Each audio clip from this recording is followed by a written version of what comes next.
Close your eyes if you wish, or simply soften your gaze. We begin not with sharpness, but with softness. Not with answers, but with invitations. Breathe slowly. Feel the air arriving and leaving, a rhythm that has been with you since before memory. Let your thoughts drift, not away, but gently sideways, like leaves moving across a still pond. And as you rest here, a question arises. What is real? Is it the weight of your body on the bed or chair? Is it the sensation of your breath?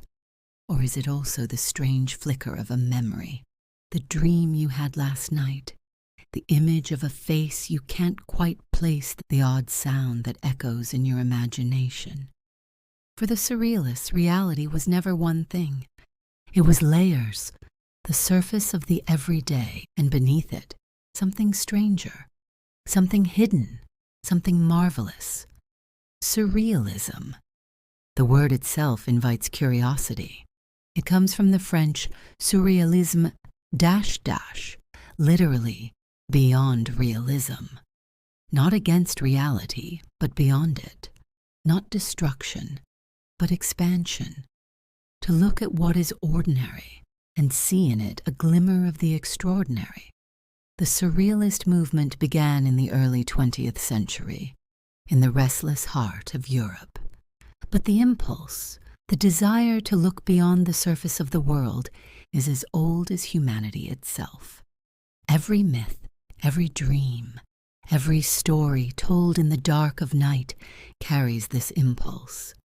To see more, to connect what is visible with what is invisible.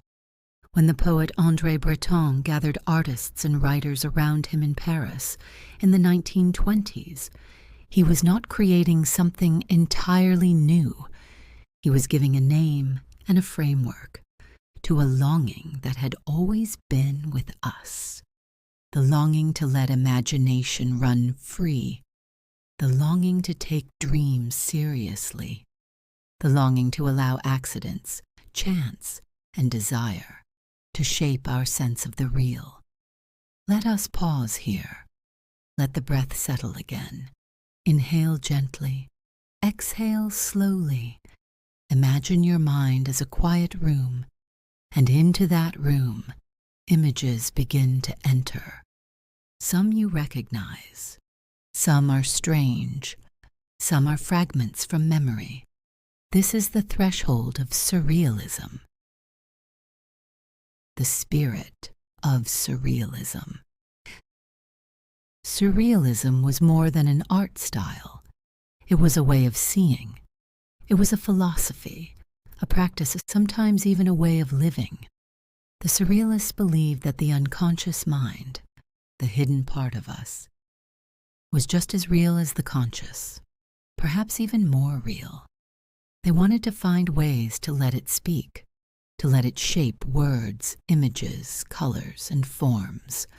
In this way, Surrealism was deeply connected to the theories of Sigmund Freud, whose writings on dreams and the unconscious captured the imagination of a generation. Freud suggested that dreams were not random nonsense, but meaningful expressions, disguised, coded, layered. The Surrealists were fascinated. They saw in his ideas a justification for exploring their own inner landscapes. But unlike Freud, they were not trying to cure or diagnose. They were not searching for pathology. They were searching for poetry, for wonder, for liberation. The world before Surrealism. To understand why Surrealism mattered, we must remember the world it came from. The First World War had shaken Europe to its core. Millions were dead, cities destroyed, old certainties broken, faith in progress, in reason, in the rational order of society, was deeply wounded. Artists felt this fracture keenly. They no longer trusted the neatness of traditional forms. They no longer believed art could simply imitate reality, when reality itself had become unthinkable. Out of this despair, the Dada movement emerged. Dada was anarchic, chaotic anti-art. It mocked reason. It celebrated nonsense. It was a cry of protest, a refusal to accept a world that had justified so much violence. Surrealism grew from this soil. It carried some of Dada's spirit, the love of chance, the rejection of logic. But it sought more than mockery. It sought revelation. It wanted to heal by opening a door to another kind of truth. Breathe again. Let the weight of history drift through you. Imagine the city of Paris in the 1920s, cafes glowing with light, writers gathering in smoky rooms, painters carrying canvases through narrow streets, and in the air a sense of possibility, a hunger to go beyond. André Breton and the Manifesto. At the center was André Breton, a poet, a thinker, and a man who believed passionately in the power of the unconscious. In 1924, he published the Manifesto of Surrealism, a text that called for the liberation of the mind. He defined surrealism as pure psychic automatism, the dictation of thought in the absence of all control, exercised by reason outside all aesthetic or moral preoccupation. Let those words linger. The absence of control. No reason, no moral filter. Simply the flow of thought itself. Breton encouraged writers to practice automatic writing, to put pen to paper and let words pour out without correction, to bypass the conscious censor, and let the unconscious speak. This was not easy.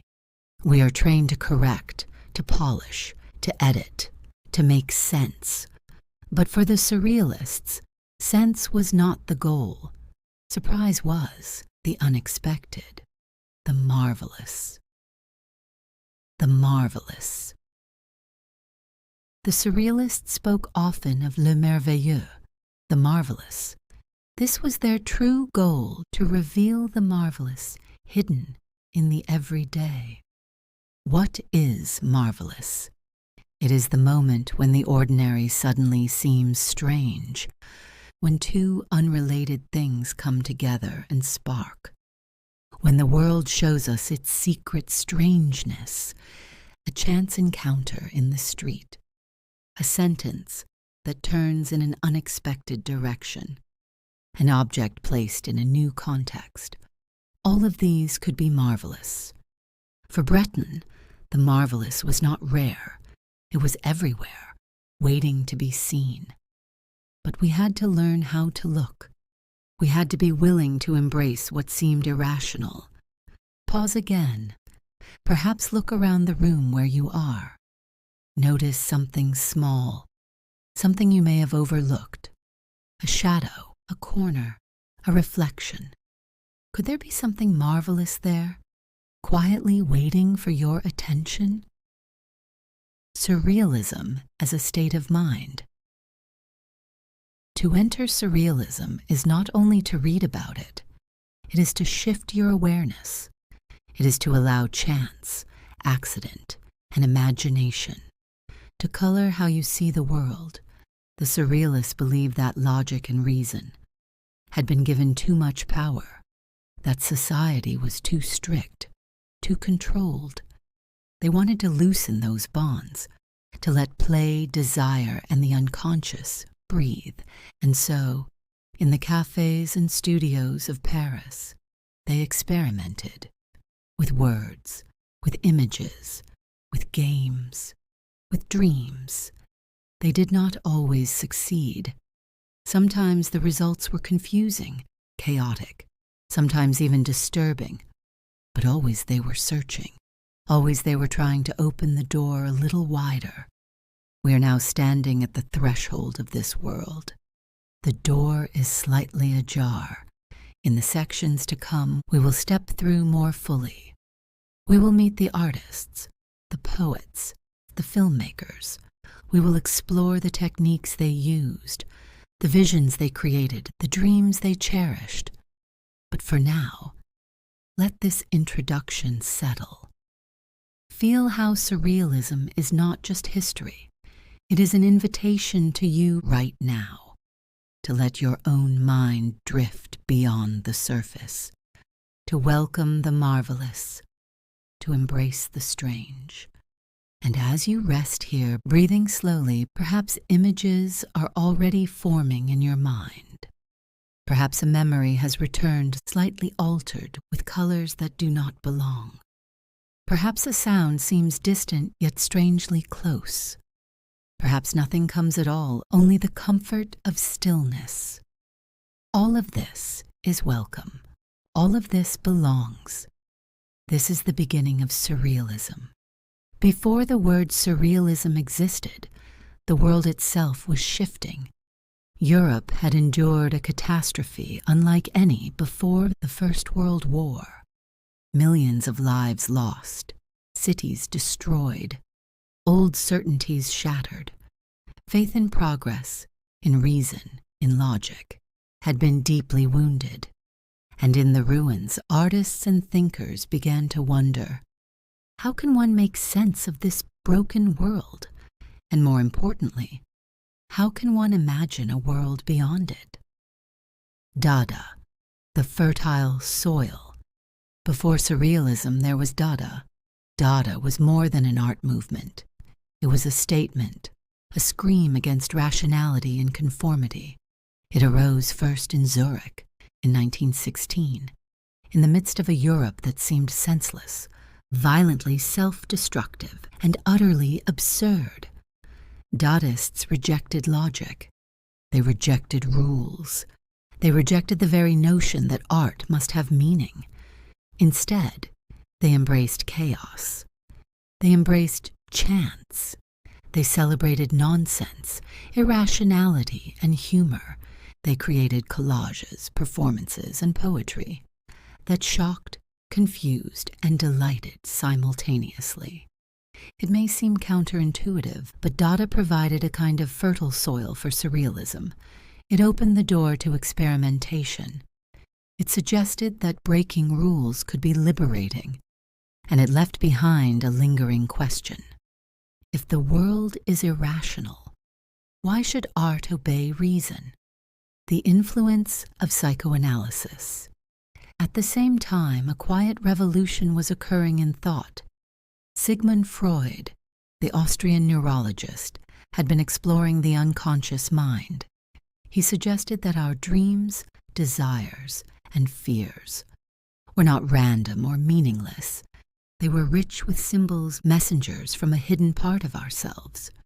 Surrealists were captivated by this idea. If the unconscious could speak, if dreams carried meaning beyond conscious thought, then art could become a bridge between the ordinary world and this hidden realm. Imagine yourself lying in bed at night, half awake, half asleep. Images arise, a staircase that leads nowhere, a face that shifts into another, an object familiar, yet impossible. This liminal space, the edge between wakefulness and sleep, is precisely the terrain that Surrealists sought to explore. They wanted to find ways to make art that was not bound by logic, but shaped by the unconscious mind itself. André Breton, the visionary. Central to the birth of Surrealism was André Breton, a poet, thinker, and passionate believer in the power of the mind. Breton was deeply influenced by both Dada and Freud. He had seen the absurdity and freedom of Dada, and he had read Freud's exploration of dreams, desire, and the unconscious. In 1924, Breton published the Manifesto of Surrealism, a text that would become a touchstone for the movement. In the Manifesto, Breton described Surrealism as pure psychic automatism, by which one proposes to express the true functioning of thought in the absence of all control exercised by reason, outside of all aesthetic or moral preoccupations. Let those words settle in your mind. Absence of all control, no reason, no filter, no expectation, only the raw flow of imagination. Breton believed that by accessing this unconscious flow, artists could reveal hidden truths about the world and about themselves. The context of post-war Europe. To fully appreciate Surrealism, we must consider the broader context. Europe in the early 1920s was a continent in recovery and in shock. Economies were fragile, political tensions simmered, and societies struggled to process the scale of human loss.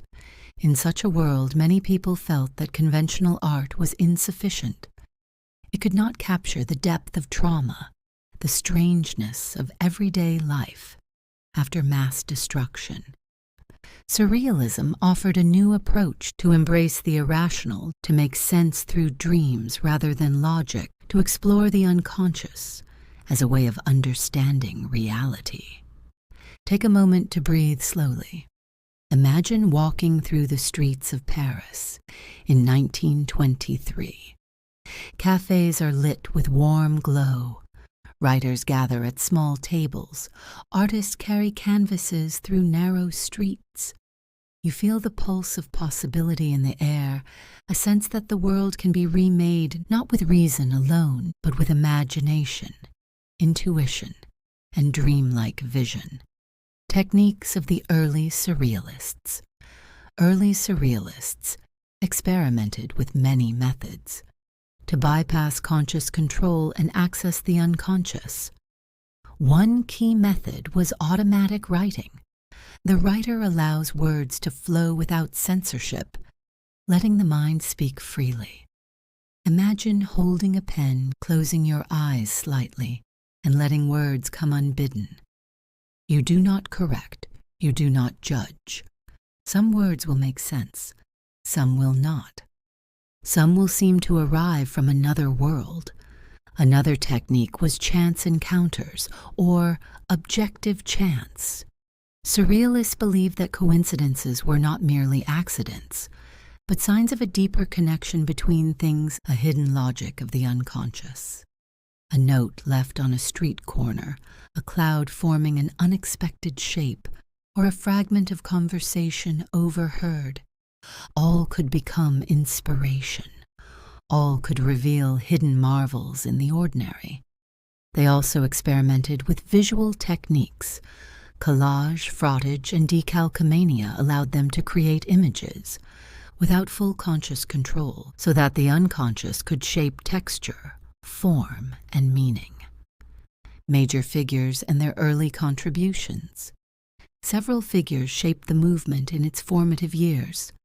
Max Ernst, a German painter and sculptor, pushed the boundaries of visual experimentation. He used frottage, rubbing pencil over textured surfaces, and decalcomania, pressing paint between surfaces, to produce unexpected patterns. These patterns suggested landscapes, creatures, or entirely new realities.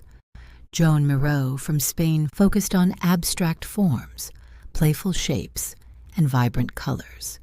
He aimed to create art that bypassed rational thought, inviting the viewer to experience the marvelous directly. Paul Éluard, a poet, explored the intersection of love, desire, and the unconscious in words.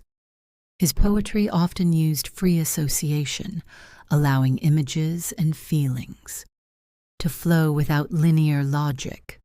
Louis Aragon and Benjamin Perret also contributed to the literary side, writing poetry and manifestos that emphasize spontaneity, chance, and dreamlike imagery.